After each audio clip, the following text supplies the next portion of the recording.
Welcome back to the baseball game of all baseball games, OOTP 23. We're going to be doing a series here on this game.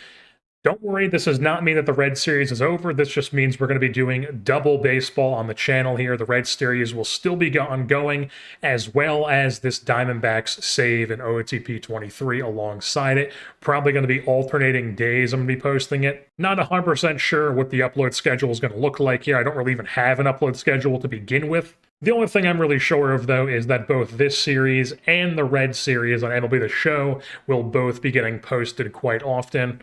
As far as why I picked the D-backs for this series, I think they're an interesting team. I think they're a team that's in a very weird spot. They're not really a team that really has anything going for them at the major league level right now. They do have a couple pieces. They've got Ketel Marte signed for a decent length, but overall their pitching is very weak. They have a few decent position player prospects, and it's just a very tough division to compete in. And when it comes to me and OOTP, I tend to pick these teams that are just in rough situations, have low budgets. I find those playthroughs much more rewarding than it is to just pick like the Dodgers and just, have the best options across the board. And as you can see, we are Robert Earl Keane. That is the name of our GM and manager. We're not going to be worrying about an AI manager in this series. If you know who Robert Earl Keane is, congratulations. If you don't, you should be ashamed and look him up yourself.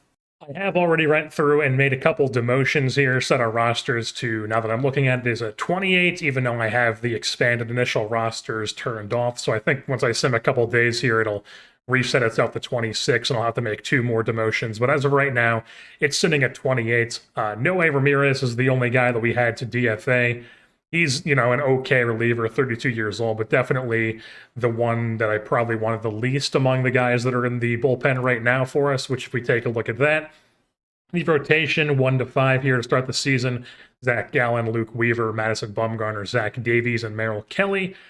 Definitely not the best of rotations. Zach Gallen, the South Jersey man, pretty solid starter overall.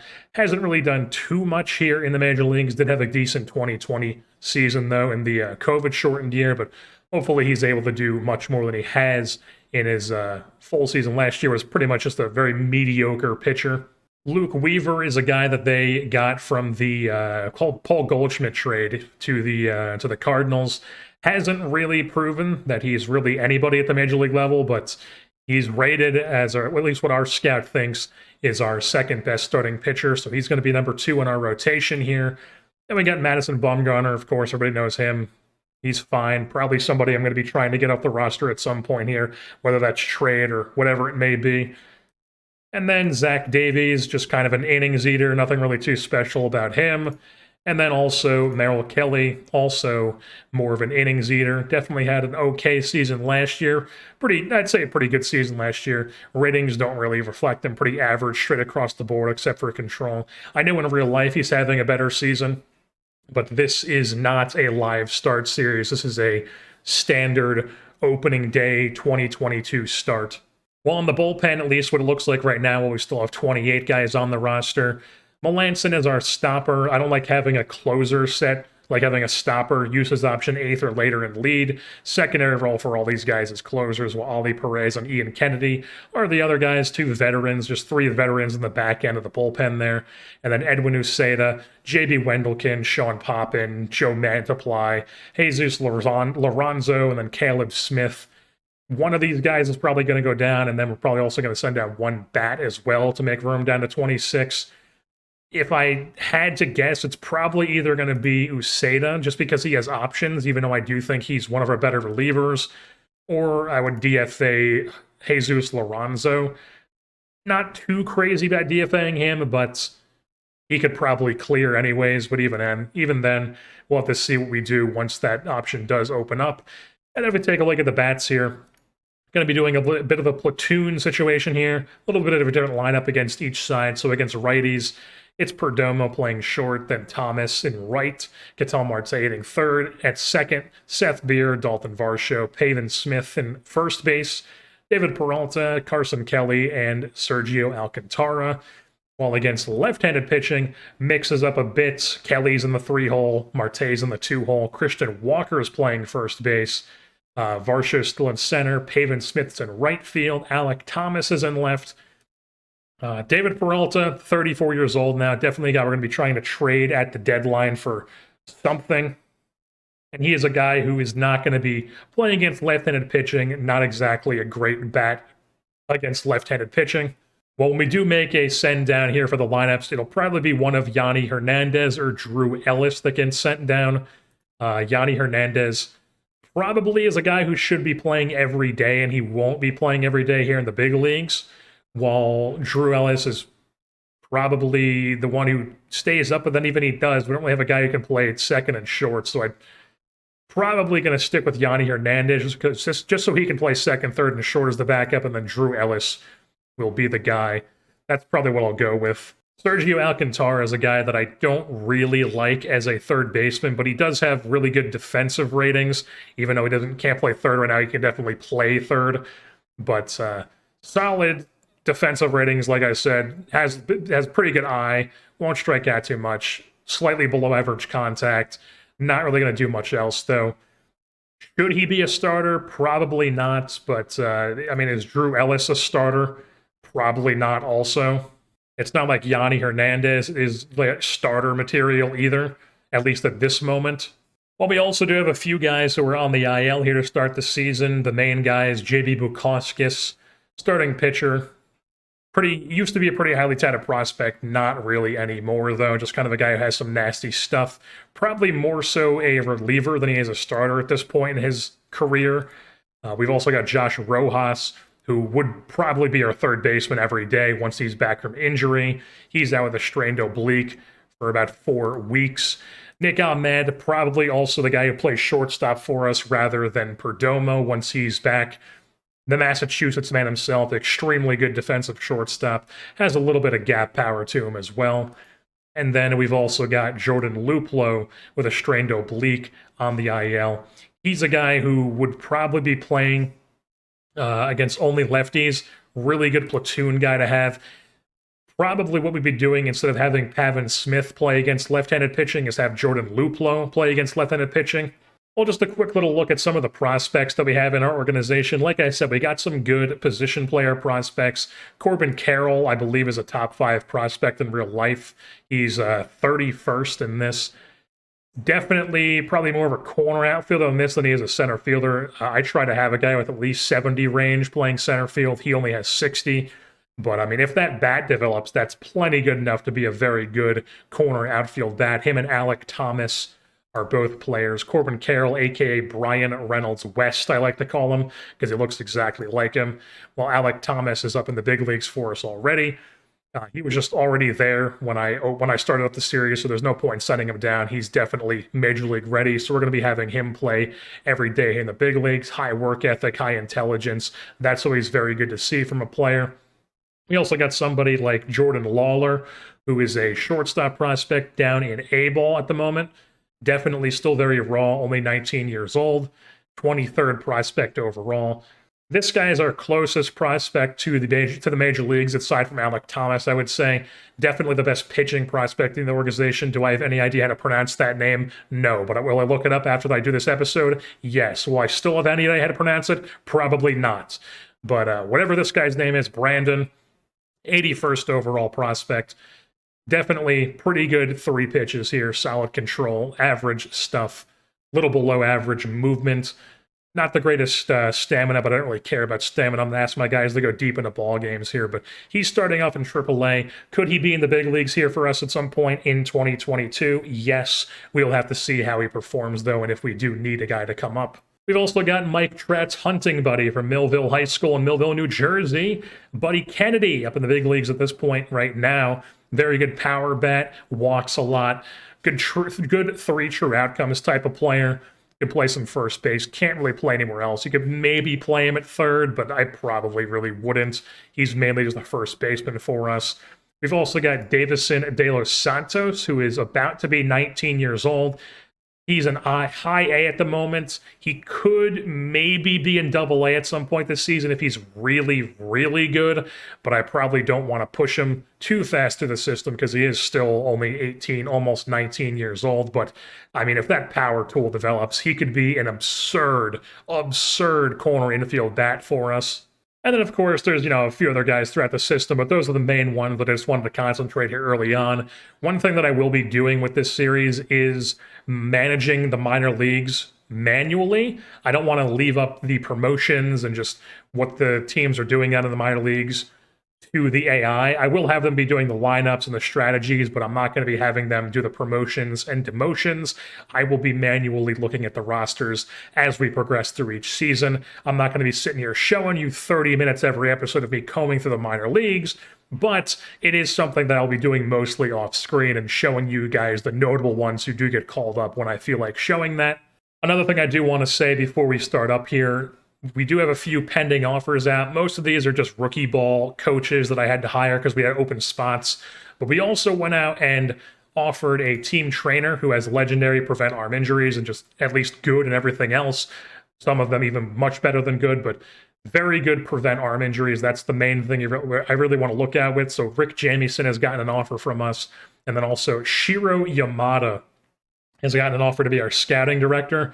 Legendary scout amateurs, and he highly favors tools, where if we look at what our current staff looks like, the scouting director, good across the board, it's fine, but scouting preference is favorability. I prefer to have a scout that favors tools, because my understanding is that guys who favor ability are these guys who are going to be able to get you, like, depth pieces throughout the system. They're going to favor guys who maybe, average players, but I can find average players throughout, the system. I can identify average players on my own. What I want the scout to be able to do is identify me guys who are going to be superstars, and that's generally what the highly favored tools will allow you to do. Well, if we look at our trainer here, not good at all. This is a guy I do not want in charge of keeping our guys healthy. Only average prevent arm injuries, not something I'm trying to keep around, so we're trying to replace him as soon as possible. And then before we start simming here, just a little quick rundown of some game settings that I have changed. The main ones are values for the overall potential have been changed to 20 to 80 scale, as you would see in real life. 20 to 80 scale, I don't want the stars, I want 20 to 80. I've also checked GM-only users, so if we do hire a manager, I'm still control of the lineups. Then in players and face gen, I've got the personality ratings on the profile page checked. We've also gone ahead and slowed down a little bit of the aging speed. This is something I've seen people do. I've never really messed with these before, but I like the idea of just slowing it down a little bit. So I'm not going to go too crazy with it, just 0.9 to start. And then we're also changing the talent change randomness to 125. Basically what this does is it allows you to have more guys who kind of just come out of nowhere at like age 28, age 29, and then also more guys who fall off a cliff. So you might have a guy who has like a really good season for a few years, and then he just falls off a cliff randomly. TCR is the number that allows stuff for that to happen. Obviously, not every player is going to be affected by TCR. This just makes it so it's more random like it would be in real life. I've also gone ahead and edited a bit of this. Trading AI settings, very easy, normally even on the default setting. So we have it basically, I think it's 4 ticks from the middle on the difficulty, and then 1 tick towards favor prospects on the preferences. And I've also edited this a bit. So the scouts, the teams, prefer players' stats a little bit more than just ratings. I believe these are the exact settings that PF Holden, I believe that's his channel name. I will leave his channel link in the description because he is a good OOTP channel that I do watch quite a bit. So if you guys want to check out him, his link will be in the description. These are the settings I believe that he uses for trade settings as well. And then just a couple other things. We have, most of this stuff is the same. Like I said, I unchecked expanded initial rosters, so it's just going to be 26 from the start. And I also have modified extra innings to spring games only because I do not personally care for the extra innings rules. We're just going to keep it so the baseball continues. And then I believe the only thing else we're doing is disable right to refuse minor league assignment. That's, not something that really happens in real life. Guys don't refuse to be assigned to the minor leagues.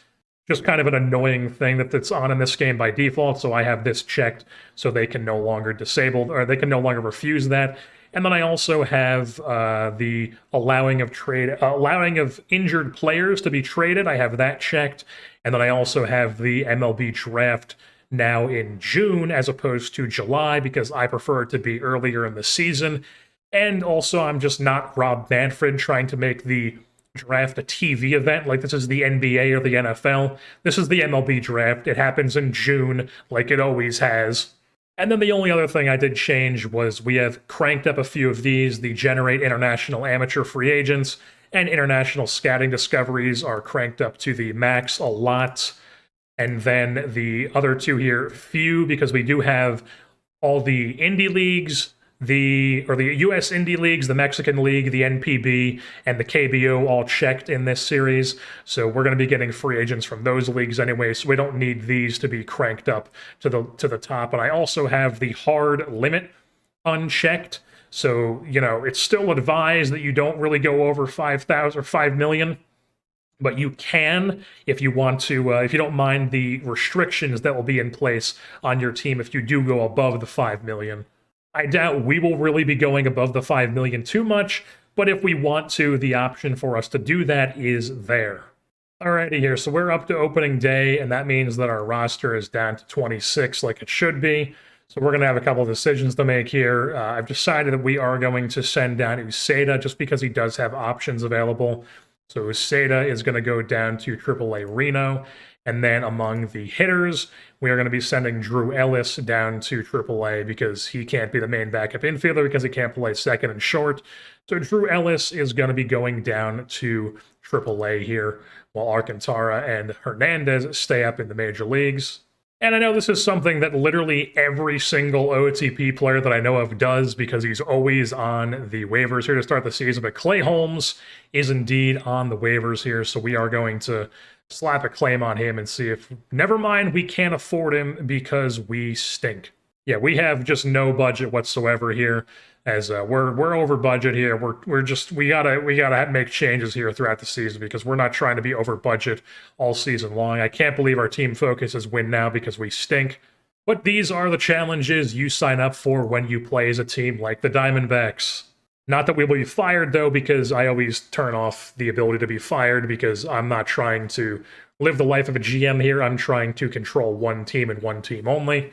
Alrighty here, so we've simmed, I believe, just through the first 4 games of the season here, and Geraldo Perdomo has already broken a bone in his elbow. He's out for 8 to 9 months, so already out for the season, and now we already don't have a shortstop here.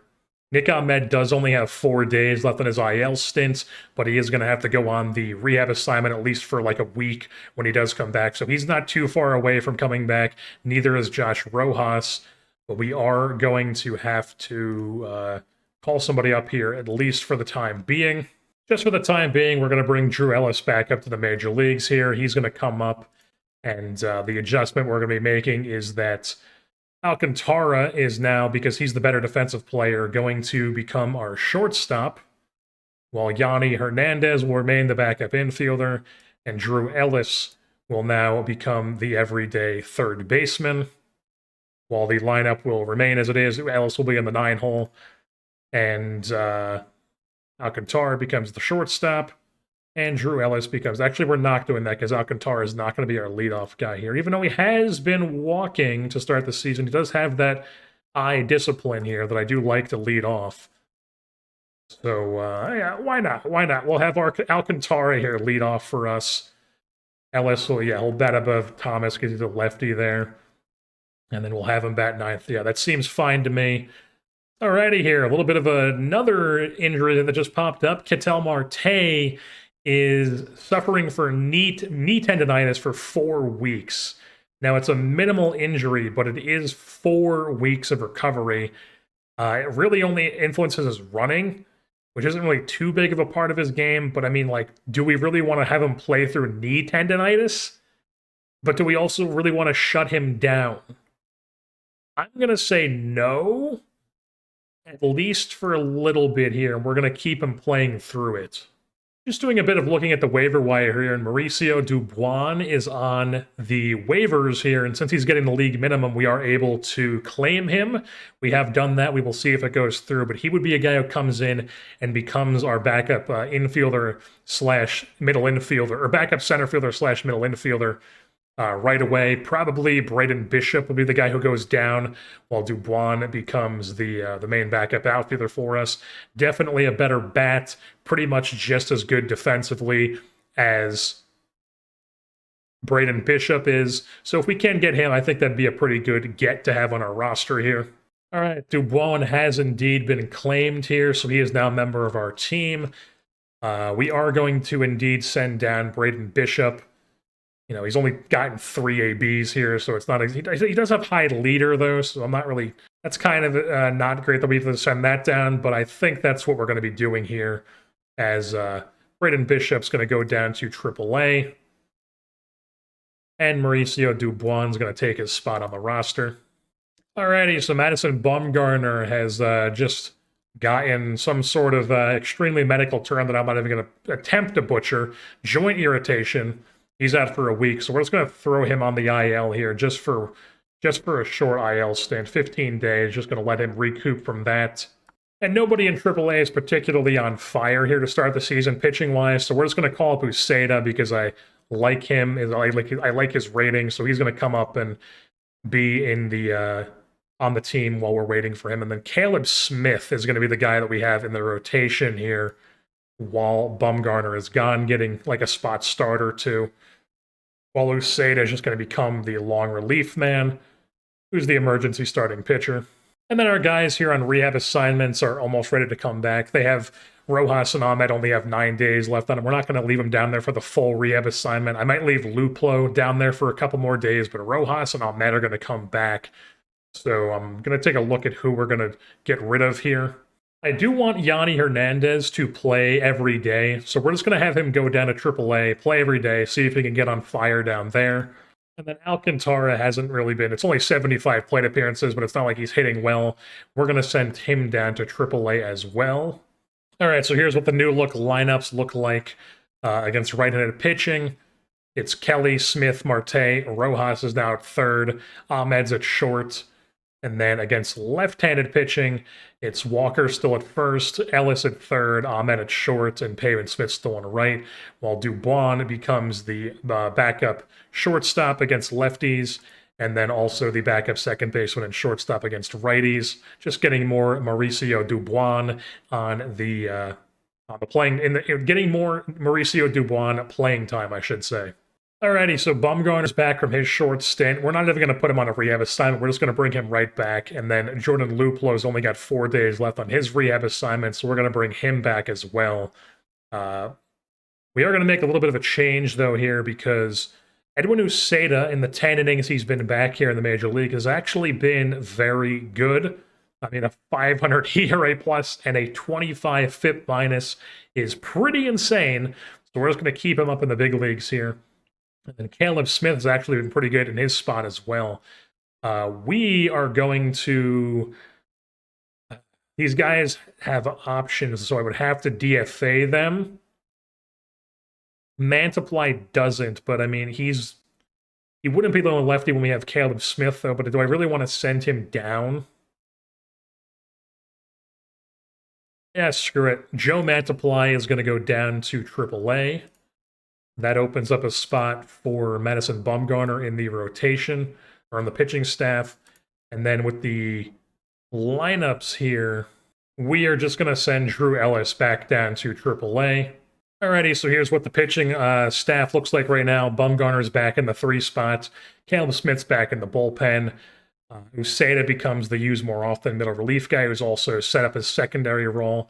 While on the lineup side of things, right-handed pitching, Rojas still at third, Payton Smith still at first, Peralta left, Alec Thomas right.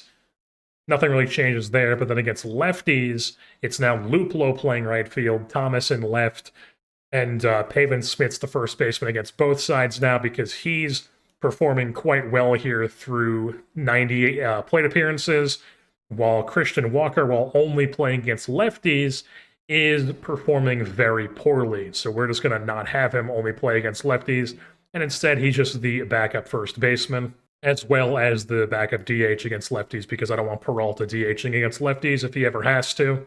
All right, another big injury. Ian Kennedy is diagnosed with shoulder inflammation. He's out for 4 months. That's a big 60-day IL one. He's going to be taken off the 40-man with that. And there's a quick look here in AAA for guys we could call up. None of the guys we have on the 40-man who are really performing right now in the minor leagues, and not really too many innings. So we're going to be calling up one of these 3 guys, either adding Frias to our 40-man. Could be a guy who comes up. He's been performing well in the rotation for us. Or there's Ryan Nelson, who's been performing well in the rotation as well, having a pretty solid season in AAA. Or we could just call up Humberto Castellanos, who is already a member of the 40-man roster and has been good in 4 relief appearances here as a long reliever, it seems, in the minor leagues. And I think that's just what we're going to go with here. We're going to call up Castellanos because he's already on the 40-man. We've also had a bad injury here in the minor leagues. Blaze Alexander, who's not too big of a prospect, but he is worth a guy we should keep our eye on here. Out for the season, 5 months, broken kneecap. Not great for him in AA. Keeping an eye on the waiver wire here, we see that Darian Nunez is actually on waivers. He is a guy that my scat likes very much, and just looking at his ratings, you can see why. 4 extremely good pitches, very good stuff. Good enough control and movement. Lefty guy that we could immediately have making an impact in our bullpen here. Hasn't been performing for the Dodgers, but he also hasn't really gotten too much of a chance here in the major leagues. He was performing in AAA, though, in 12 innings, striking out a lot of guys, also walking a lot of guys, though. But we don't really have a lefty in our pen besides Caleb Smith. We don't really need a bullpen guy, but he's good enough to where I would be stupid if I didn't place a claim on him. And Humberto Castellanos is just going to be going back down to AAA Reno because we have indeed claimed Darian Nunez, who's going to come up to the big leagues. We're here into late May now. It's like a little bit away from the draft on June 5th. And we're going to be making a bit of a change here. Not too many plate appearances for Christian Walker, though, but he wasn't hitting against lefties, and that was really his only role here in the major leagues. He doesn't have any options, so we are actually going to waive and DFA him. We're going to get rid of him off the team, and we're going to dip down into AAA here, and Cooper Hummel has been doing the damn thing down at AAA. He's just walking a ton, doing what he does, getting on base. He's a guy who could be our backup first baseman and play some corner outfield for us, and that is what he's going to come up and do here for us in the big leagues. So Cooper Hummel coming up to Arizona, being added to the 40-man roster. And now here we are 1 day later, and what do you know? There's all of a sudden a spot open on the corner outfield because David Peralta has gone and torn a groin muscle. Not great because he is a guy we were looking to try to trade here at the deadline. Still can trade him, but definitely the value goes down if he's out for 6 weeks. So now that Hummel's going to be playing some left field for us, we've got a spot open on the big leagues, and that means we have a spot open as the backup first baseman. And a guy who could come up immediately and play for us is Buddy Kennedy. As you can see here, very unhappy with his role in AAA, so he wants to be in the big leagues here. He's tearing up AAA. We're going to reward him with a call-up. So Buddy Kennedy from Millville, New Jersey, going to come up to the big leagues here, added to the 40-man roster. Alrighty, unfortunately, another injury has been suffered to our team here. Carson Kelly, 4 weeks. Not great. He's actually been pretty solid, I believe. Yeah, definitely a solid bat here as the catcher. Not walking as much as he has, but overall, pretty solid all of the season for him. But he's out for 4 weeks with a fractured thumb.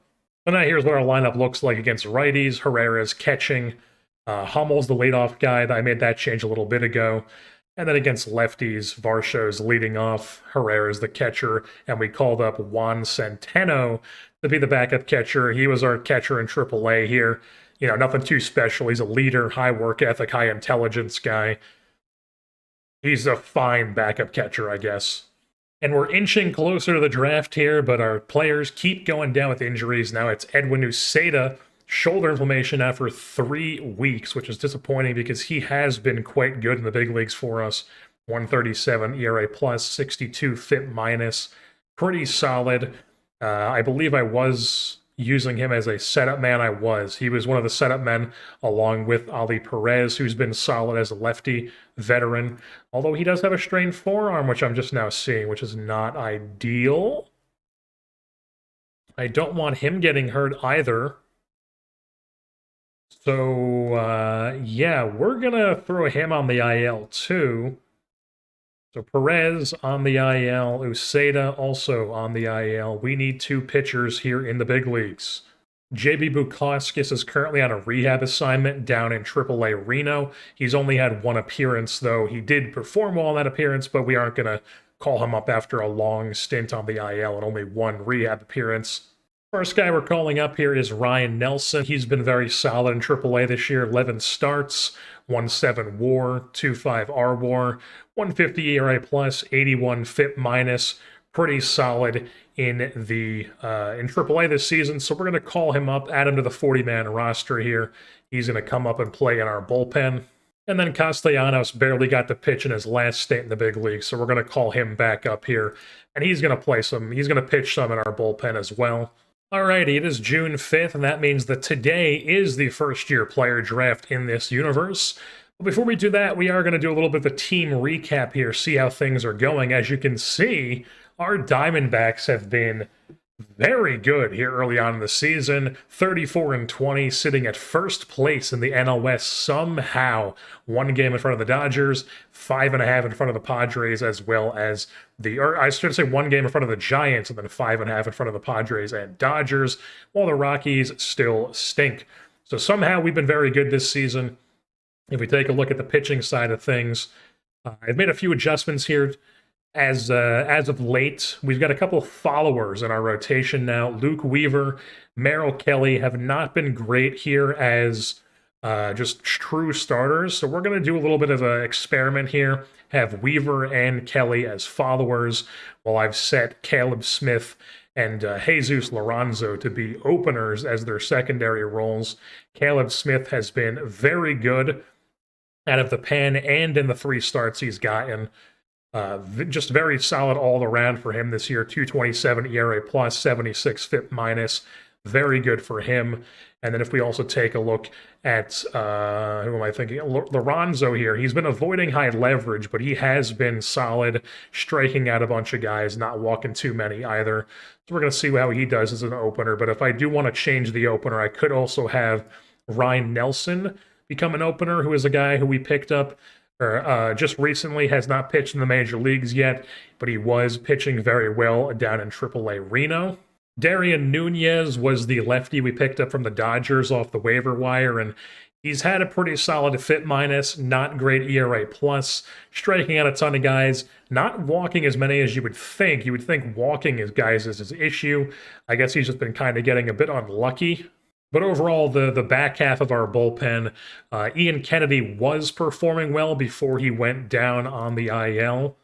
We take a look at his numbers. 13 innings, he was performing quite well as one of our setup guys. Ali Perez as well was performing he was pitching quite well as a 40-year-old in the back end of our bullpen. He will be back hopefully fairly soon. And then also Edwin Uceda was also pitching very well in 23 innings in our bullpen since coming back up from AAA. As we know, Carson Kelly was performing well. He's also on the IL. He's got 3 more weeks left on his fractured thumb. But with the rotation, Zach Gallen, I could just sort this here. We sort by WAR. Zach Gallen and Zach Davies have been our best arms in our rotation here. Bumgarner has been good as well. 8 starts. He did miss a couple. He's been on fire as of recently. 129 ERA plus, FIP minus. All these guys have been very solid here, these top 4 guys. Same with Lorenzo. The rest of them been a bit up and down. Melanson here, definitely a bit weird. The FIP, not great. ERA, pretty solid, though. He is our closer, or he's our stopper, I should say. He comes into the 8th or later with the lead, but then Ryan Nelson, and when it was Ali Perez, also gets a few saves for us. We don't have a true closer here in Arizona. Well, if we just take a look at the lineups here, the position players sorted by WRC Plus, as you can see, we've actually had quite a few guys who are hitting right around league average or above. Mauricio Dubois has been phenomenal as a backup here. He has gotten 20 starts, 31 games, because he is sprinkled all over our lineups as a backup, just at multiple different positions. He's been very good. Not walking, but not striking out either. Just coming in when he needs to and playing. He's currently on a hot streak. Very good to see. He's been good. Cooper Hummel has only played in 8 games, but he is doing his thing where he's just walking a ton. 26.9 walk percentage in the big leagues. Down in AAA, he had a 17.5 walk percentage. Why I call him up was to walk, and he's doing that so far. Very small sample size, though. Dalton Varsho has been our best bat here in center field this season. 2 WAR, 145 WRC plus and OPS plus, 9 home runs. He's walking a decent amount, not striking out too much. Very solid season for him so far. Payton Smith has been very good as well as our everyday first baseman. Loving to see that. Nobody's really hitting for too much power, but we just have a lot of guys who are making a lot of contact, getting on base. And, something's working here early on this season. The D-backs are surging. Josh Rojas has been pretty solid as well. He's been fine. Jordan Luplow, solid against lefties since coming back from his IL stint. Alec Thomas hasn't been a world beater here, but he's been solid enough here as a rookie, around league average hitter. Not walking as much as I would like to see, but he's probably not doing about the same as he was in AAA last year. But eventually, I think these numbers are going to climb, but for right now, I'm plenty fine with him just being an around league average bat. Well, Nick Ahmed has been good here defensively and as an actual bat. He's been an around league average bat, which is more than you can ask for a guy who's really only on a team because he's just an elite defensive shortstop. We take a look here. Pretty solid ratings, 6.4 ZR. Not the highest I've seen, but also pretty solid overall. And then Seth Beer hasn't been as good as you would like, but I'm not going to complain too much about that. Well, Buddy Kennedy is just recently up, hasn't done much. Ketel Marte has been the one who's been actually struggling. You would think that if this D-backs team was performing like they are and in first place, that Ketel Marte would be the guy leading the way, but he has not been. He's actually been pretty bad, below league average, 80 WRC plus, 85 OPS plus. Just not great. Hopefully he can turn things around in the second half. I'm sure it's just like, just a little fluky season here. Not really too concerned, but definitely weird that we're able to perform this well without Ketel Marte. So if our guys can continue to perform around league average and Ketel Marte gets his stuff together in the second half, we could actually be a pretty solid team here. As you can see, if we look at the team stat rankings here, second best batting average, third on base percentage, third in OPS. Just a very good offensive team, scoring the 5th most runs. Not stealing much, but I'm not really concerned about that. Also, just not hitting home runs either. We saw that. Not a lot of power on this team, but just a lot of hard contact.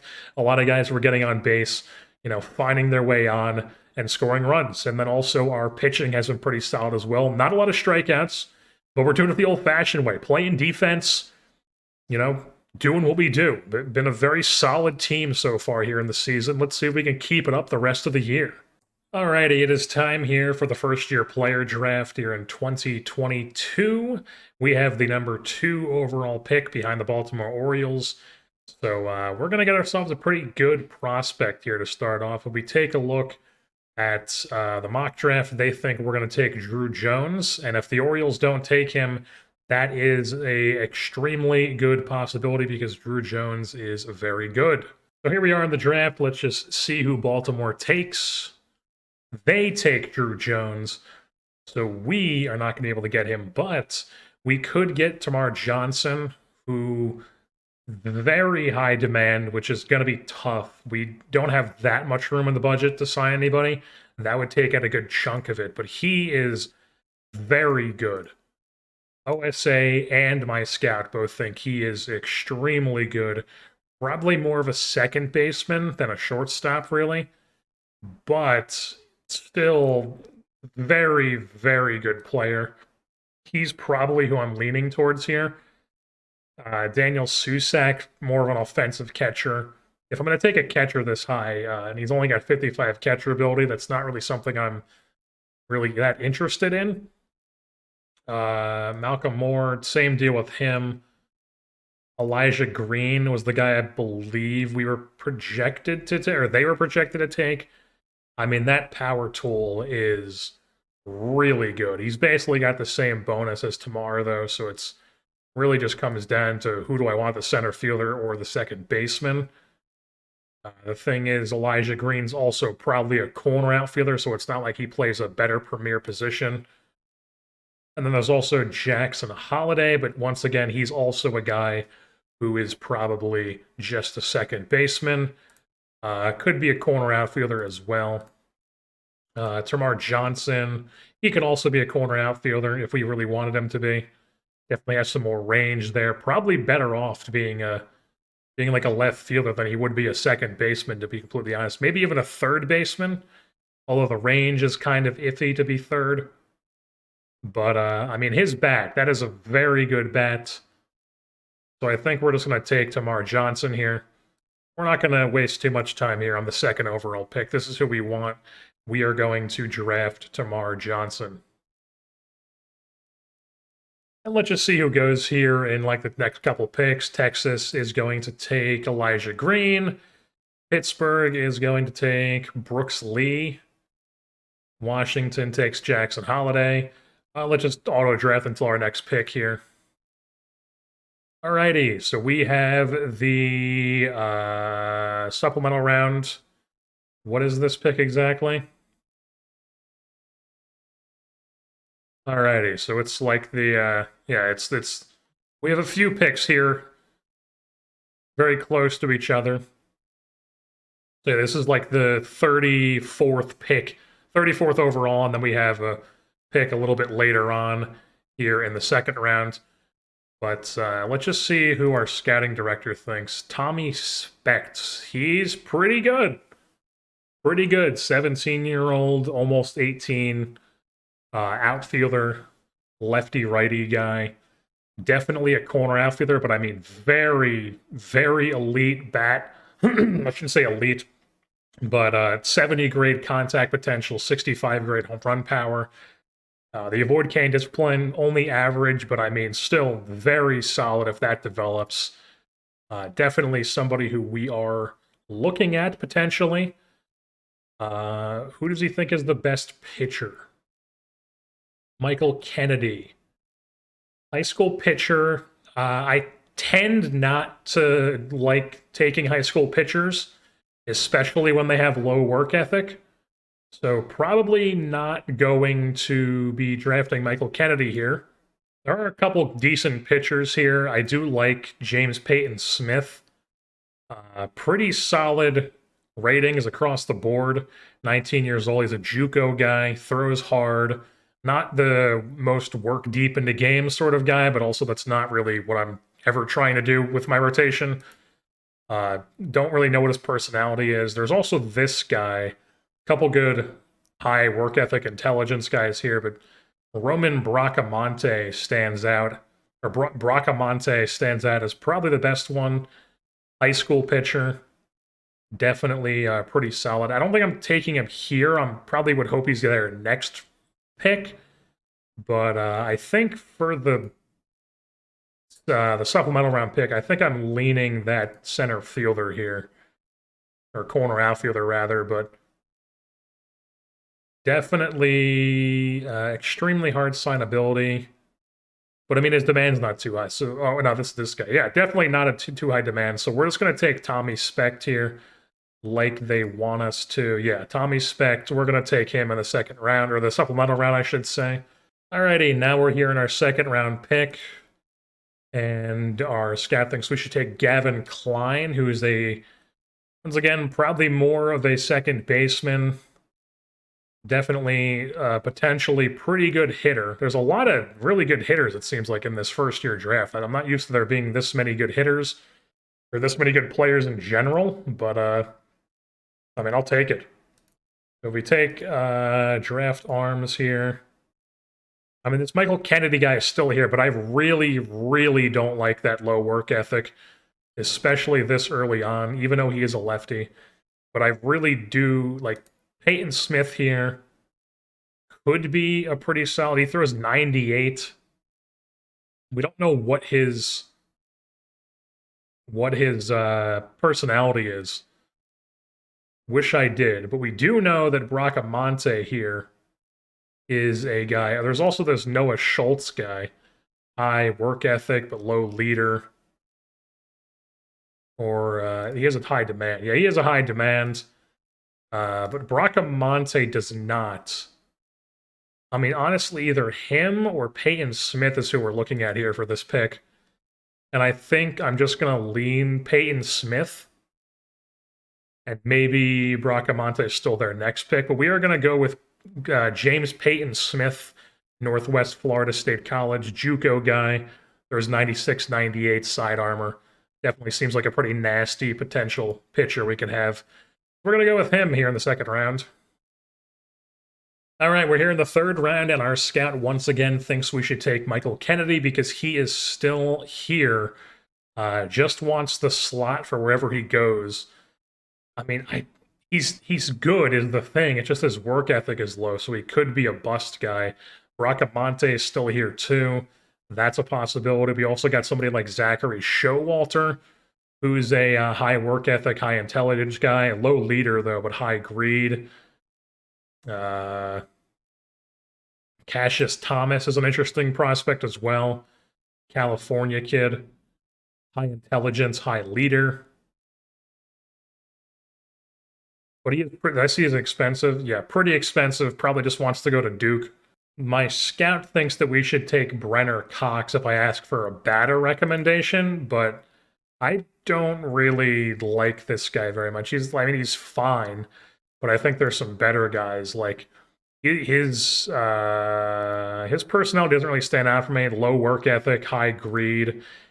If I'm going to take a guy who has low work ethic, there's like this guy, Marion Boyd, who I think is much better potentially. Can play, I mean, he could possibly play center field for a 65 range. He could get away with that. He is a leader, but he has low work ethic, so he's a bit of a trade-off there. But definitely still a solid guy to look at there. No.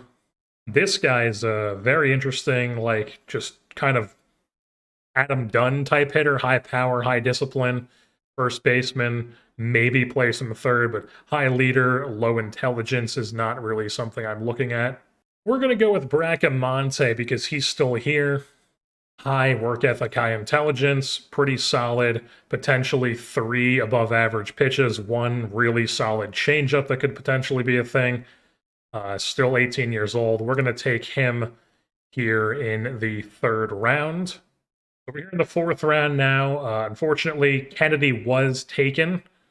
Our scout thinks we should take Eli Jerzembeck from Providence High School.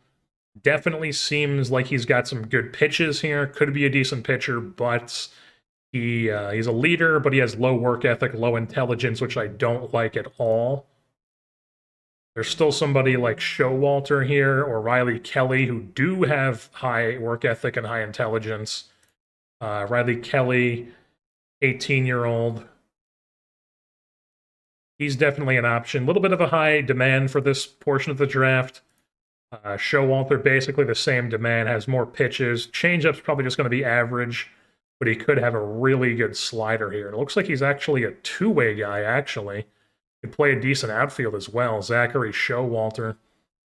That's definitely something I like to see. So Zachary Showalter is probably who we're leaning. There's also Michael Ferre, but he's got low intelligence, high work ethic, low leader. Often question his dedication, which is not something I'm really looking for. So the pitcher I'm preferring here is probably Showalter. But if we go arm, it is, or we go bat rather, Marion Boyd is still here, or there's Everett Cooper, who's not a shortstop, but a high leader, high intelligence, could be a really solid bat, switch hitter. I do like that quite a bit. Could be a decent left fielder too. Could play some short, some second base, maybe some third, maybe some left and rights. Probably more left. But he's never really going to be a great defender, but he is potentially a pretty solid bat.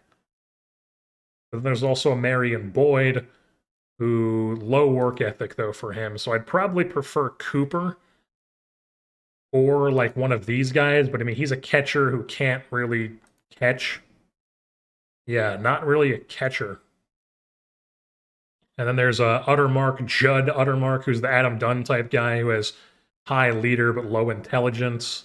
I think here we're going to go with that pitcher here in the 4th round. We're going to go Zachary Showalter. Going to take him here in the 4th round.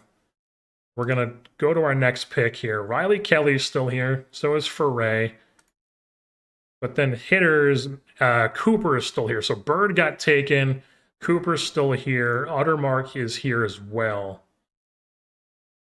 I think I want to go Cooper, honestly. 55 contact, 55 eye, 55 void K, 50 power. Pretty just all-around really good hitter, switch hitter. We're going to go Everett Cooper with this pick in the 5th round. And then we're going to auto-draft to our next one, and Judd is still here. So if we take a look at pitchers, Ferre is still there, but I don't like his... I like Judd more than I don't know. This guy, I mean, he's pretty good. But is he gonna develop with that work ethic? And there's Riley Kelly, who's still here. Seems like it could have 4 good pitches. Pretty decent starter type guy. And I mean, he has the high work ethic. Yeah, we're just going to go with him because he's got the work ethic. Riley Kelly. We're going to draft him here. Then we move on to our 7th rounds here. Ferre is still there. And Judd got taken. So we're going to go with Ferre here. Michael Ferre. I'm assuming I'm pronouncing that correctly. Committed to ECU. No idea if Ferre is actually a say, but we are going to go with him here in the 7th round. We're now here at the 8th overall pick. My scouting director thinks we should take this Grayson Moore guy, who I don't really like. I'm not really sure why he wants him so badly. Is he like a pitcher, potentially? He is. He's a guy who's probably more of a pitcher. I mean, he does have some pretty decent stuff. Potentially 3 above average pitches. The stuff isn't too great, though. 50 stuff isn't really something that I'm trying to get here. We're not going to go after him, but I am looking at this switch-hitting corner outfielder, first baseman type guy, maybe third baseman. Not really a defender, though.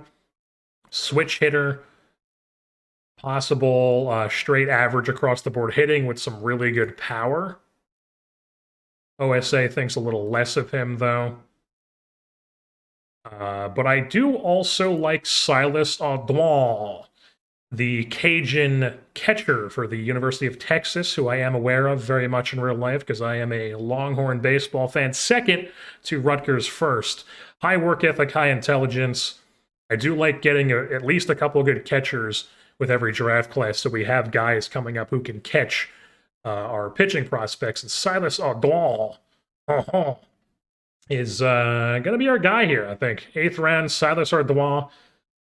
We're taking him. Hook 'em horns, baby. So we're here in round 9, and my scat thinks we should take this Ethan Petrie guy, who I'm looking at his rating, is very good gap power, home run power, solid eye. The personality isn't great, but he does have great baseball smarts and puts in the effort. So I do like that. Could possibly play third base in a pinch. Probably more suited to be a first baseman, though. I do like a potential big bat in the middle of the order. Definitely something we're missing right now. So we're going to go Ethan Petrie here, which is what our scat recommends. So here in the 10th round, my scat thinks we should take Aiden Teal, who I do like. He's a pitcher from New Jersey, and it also makes me think that he's possibly related to Mike Teal, former Rutgers quarterback when Ray Rice was their running back, and also former Don Bosco quarterback and head coach of their football team. But maybe not. But I don't like anything about this. High greed, low leader, low work ethic, low intelligence. Seems like he could be a good pitcher, but not interested in that. But I am interested in Aiden Weaver here, who does have high intelligence, processes and retains the new information quickly. Seems like it could have 4 really good pitches, some good stuff, good enough control. We're going to go with him here instead, Aiden Weaver, pitcher from Pennsylvania, Doylestown, PA. So here we are on the 11th round, and my scout thinks we should take this catcher, Luke Davis, Santa Ana College JUCO, committed to Stanford. Seems like he's a good offensive catcher, but I don't like offensive catchers in this game. I am liking this Jake Clemente guy, though, from Marjorie Stoneman Douglas High School. Interesting. Very, very solid stuff. Movement. Looks like he already has a good fastball. Could have an elite curveball. Solid changeup to go with it. The high leader, high intelligence, high adaptability. I like all of that. Seems like it could be a decent bat, too, if that ever is what we need to go with him. But he's going to be the guy we go with here. Jake Clemente in the 11th round. So here in round 12, our scout thinks we should take this center fielder with high work ethic, low intelligence, 18-year-old from Chicago, committed to Notre Dame. Seems like he's a pretty good bat. Probably more of a corner outfielder, though. Definitely a decent prospect. I also like, where is he? Elgin Bennett. Pretty similar bat. Probably a little bit less than him. Very fast. Definitely can play center field more than the other guy. Lefty. Or there's Shane Lewis, who is that power bat, the switch-hitting power bat that I saw earlier, who is still here. But Jack Lausch definitely seems like he could be a good bat. OSA is a bit higher on him than my scout is. Always looking for a new edge. I think we're going to go with him. Just kind of honor what my scout thinks here. We're going to go with Jack Lausch. Elgin Bennett is still here in the 13th round. So is Shane Lewis. There's also this Landon Moran guy who seems like he's a pretty solid power-hitting first baseman. I don't know why he'd be a ground ball hitter. Also has low work ethic and intelligence, which I don't like.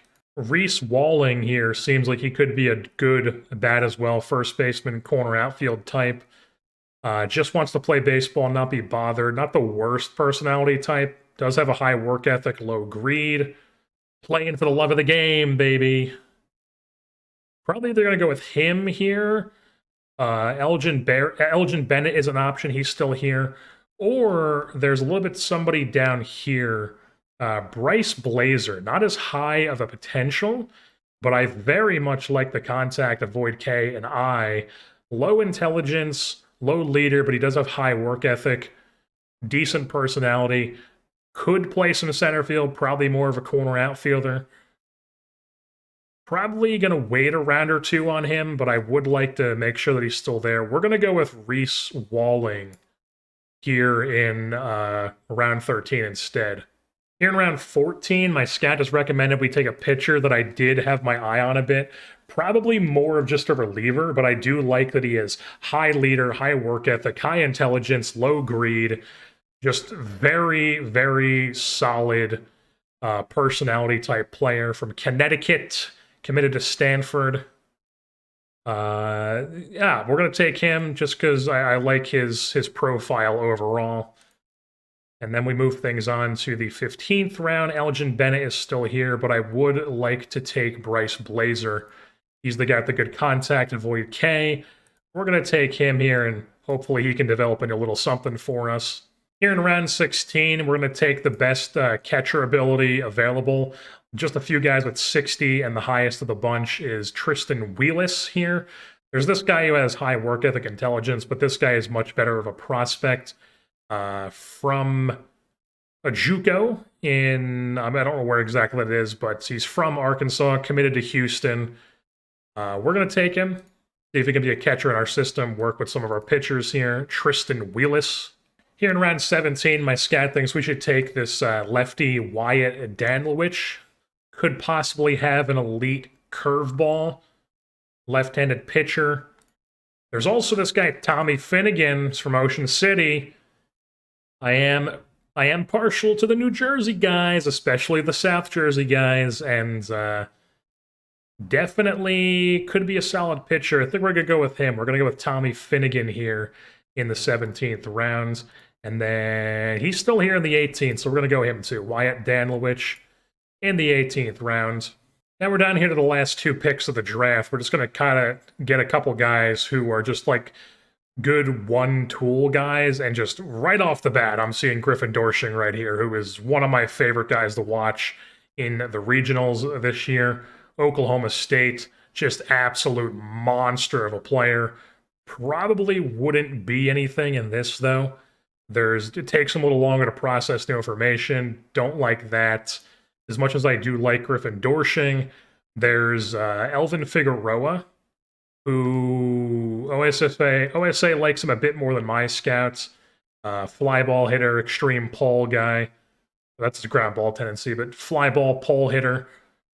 Definitely a good power profile.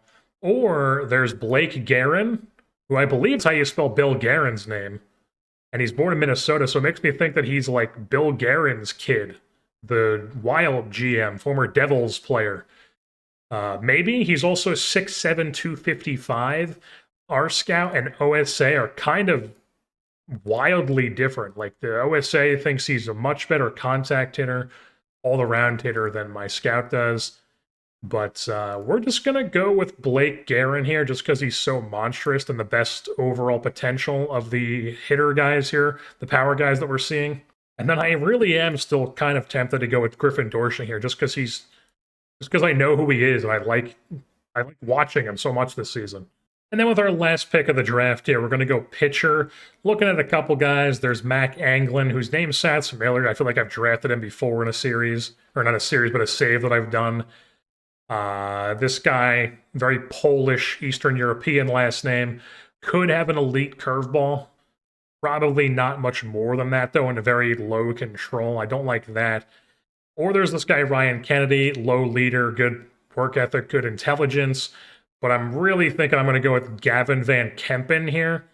Seems like he could be a good starter, high leader, high work ethic, high intelligence. He's going to be our last pick of the 20th, or our last pick of the draft here in the 20th round, Gavin Van Kempen. Alrighty, so here we are in the Negotiate with Draftees screen. Tamar Johnson took up a huge chunk of our budget here. We were able to give what they were asking to Speck, Peyton Smith, Tamar Johnson, obviously, Bracamonte, Showalter, Cooper, but unfortunately Riley Kelly, probably not going to be a guy we get. Currently thinking about the offer. He said that it was extremely hard, probably had to meet the demand, so he's probably going to be a guy we're missing out on. Gonna stink, but overall not the end of the world. And then we're just going to make a couple changes here to guys who I have on my kids prospect shortlist here. We already went ahead and put Silas Ardouin in A-ball just because he's a almost 22-year-old college guy, not an 18-year-old coming straight at. So he's just going straight to A-ball in the California League with the Rawhide. Corbin Carroll started the roster in high A-ball. That's where the game had him, and he absolutely tore things up in 46 games, so I have him up in Double A right now. And he is continuing to tear things up in a very small sample size, but he could very well end up in Triple A at some point this season. Who knows? Maybe even the big leagues. It depends. I don't want to rush him too much, but he might up in AAA at some point this year if he continues raking in AA. Unfortunately, our guy Brandon, whatever that last name is, very good ratings, but he's been very bad in AAA this year. That's where he started in the save. Just been not good. 63 ERA plus, 148 FIP minus, not good at all. 11 starts. I really don't like demoting guys, but I mean, probably not gonna demote him, but I mean, he needs to figure it out. Joe Elvis is a pitcher we have who's currently on a hot streak in A-ball. 57 innings, 10 starts down there. High work ethic, high intelligence guy. We did not draft him, but he's already in the system. Probably not a guy I would call up to double A because he's 19, but definitely encouraging to see that he's been pretty solid in A ball. We got our guy Slade here, hard throwing right-hander down in double A. He's been not great, definitely not what you'd like to see. Almost 23 years old, but hopefully he'll be able to figure things out soon enough for us here. Jordan Lawler, who I believe is the #1 prospect in our organization, number 20th overall ranking. Not doing too hot in A-ball as a 19-year-old. You know, definitely not the worst, but also not the best. Striking out a little bit too high, not walking as much as you would like to see. Definitely would like to see, just the hitting go up across the board quite a bit. Blake Walston is a guy who has been good in A-ball. He's been in A-ball the past 2 years, it seems, and he's almost 21, so I'm thinking that he's a guy who's been good this season. He is a guy who's going to be rewarded with a call-up to double A here. So Blake Walston, left-handed pitcher, is now with the Amarillo Sod Poodles of the Texas League. While the rest of the guys we drafted here, a couple of these guys were already on the rookie ball teams. These guys have not started their season yet because rookie ball is starting up soon, but these guys will all be starting their seasons as rookie ball soon. A lot of these guys are guys we just drafted. Most of them are 18 or 17 years old, so there's no point in having them in A-ball like I did with Ardoin, because he's a college guy. These guys are all high schoolers, so they should probably be starting in rookie ball. And then just taking a quick glance here at some of our other minor league teams, we got some guys here in Double A who I'm going to be calling up. The first one here, Cam Corsi, 23-year-old. It appears he has the highest WAR on the team here. Second baseman, can play really all over the place. Bunch of, pretty mediocre around second, third, left. Pretty solid, just very average defensive ratings across the board, but definitely an interesting hitter here. A little bit below average contact, could possibly get up to average. And then very solid I and avoid K, so definitely an interesting player here. He's been good in Double A. He is going to be going up to Triple A Reno as a reward for his season so far. Well, then if we take a look at the pitchers of the Double A level, we've got a couple of them. Jeff Bain has been very good, a 300 ERA plus, 52 FIP minus. Very solid season here in Double A. He is going to be rewarded with a call-up to Triple A Reno. So there he goes, up with the Reno Aces. And we've also got this Ryan Weiss guy, 25 years old, probably should be in Triple A. He is going to go up to Reno as well. We've also got this fella, Blake Workman. I saw B. Workman, and I was like, they have Brandon Workman in Double A, but no, it's Blake Workman, 24-year-old. Very solid 3 pitches here, very good control, average stuff and movement, high work ethic, engine that never quits. Love to see that. Been very good here in Double A this season. He is going to get a call up to Triple A as well. Triple A Reno. We're going to have to take a look at our Triple A team and make sure we're leaving enough of the spots, releasing some guys who are maybe like 30 years old and never really going to play. Like, for example, here, Keenan Middleton, probably not a guy who should be in Double A. Not sure why he is, but he's also going to go up to Triple A Reno.